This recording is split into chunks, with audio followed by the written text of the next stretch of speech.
خروج 22واں باب جو 31 آیات پر مشتمل ہے۔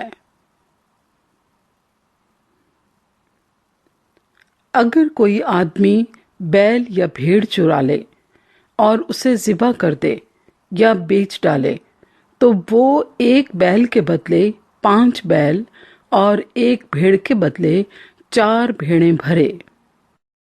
اگر چور سیند مارتے ہوئے پکڑا جائے اور اس پر ایسی مار پڑے کہ وہ مر جائے تو اس کے خون کا کوئی جرم نہیں۔ اگر سورج نکل چکے تو اس کا خون جرم ہوگا، بلکہ اسے نقصان بھرنا پڑے گا، اور اگر اس کے پاس کچھ نہ ہو تو وہ چوری کے لیے بیچا جائے۔ اگر چوری کا مال اس کے پاس جیتا ملے، خواہ وہ بیل ہو یا گدھا یا بھیڑ، تو وہ اس کا دونا بھر دے۔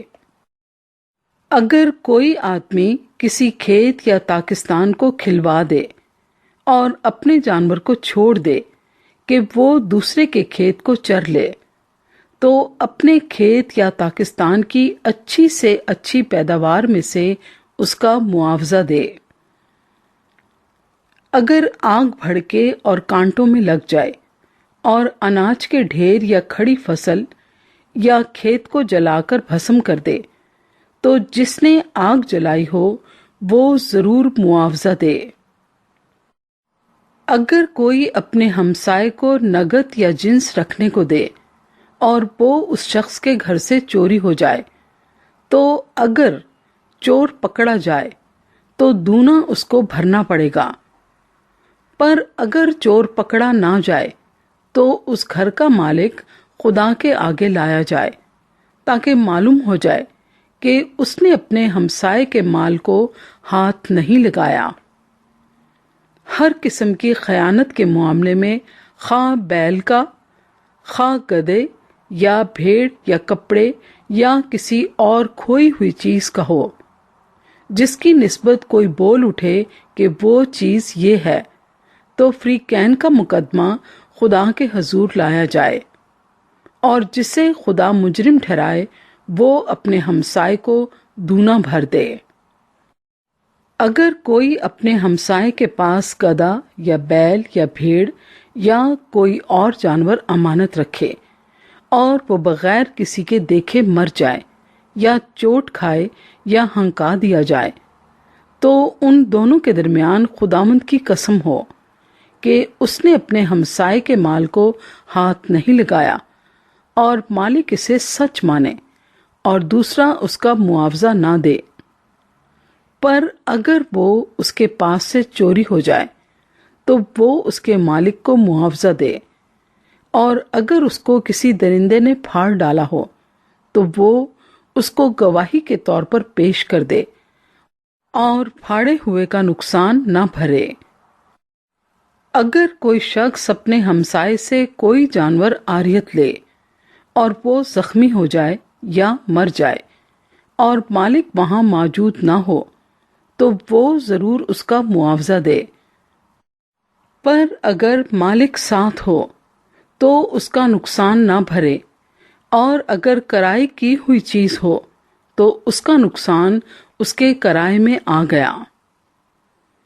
اگر کوئی آدمی کسی کمواری کو جس کی نسبت نہ ہوئی ہو پھسلا کر اس سے مباشرت کرے تو وہ ضرور ہی اسے مہر دے کر اس سے بیاہ کرے، لیکن اگر اس کا باپ ہرگز راضی نہ ہو کہ اس لڑکی کو اسے دے تو وہ کمواریوں کے مہر کے موافق اسے نقدی دے۔ تو جادوگرنی کو جینے نہ دینا۔ جو کوئی کسی جانور سے مباشرت کرے وہ قطعی جان سے مارا جائے۔ جو کوئی واحد خدا کو چھوڑ کر کسی اور معبود کے آگے قربانی چڑھائے وہ بالکل نابود کر دیا جائے۔ اور تو مسافر کو نہ تو ستانا نہ اس پر ستم کرنا، اس لیے کہ تم بھی ملک مصر میں مسافر تھے۔ تم کسی بیوہ یا یتیم لڑکے کو دکھ نہ دینا۔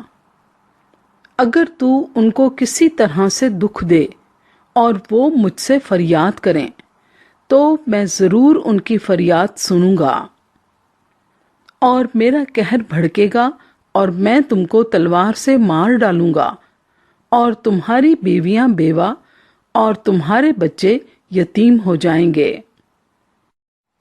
اگر تو میرے لوگوں میں سے کسی محتاج کو جو تیرے پاس رہتا ہو کچھ قرض دے تو اس سے قرض خواہ کی طرح سلوک نہ کرنا اور نہ اس سے سود لینا۔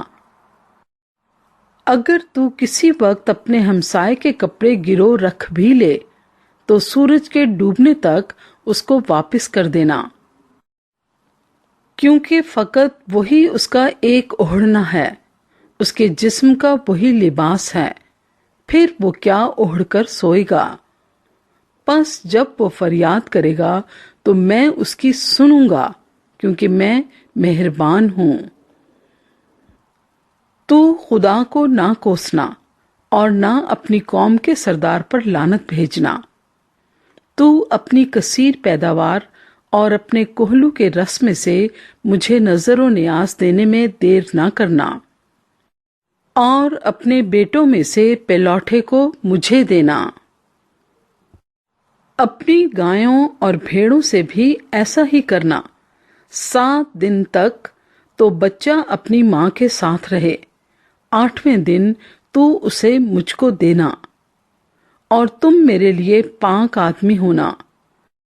اسی سبب سے درندوں کے پھاڑے ہوئے جانور کا گوشت جو میدان میں پڑا ہوا ملے مت کھانا، تم اسے کتوں کے آگے پھینک دینا۔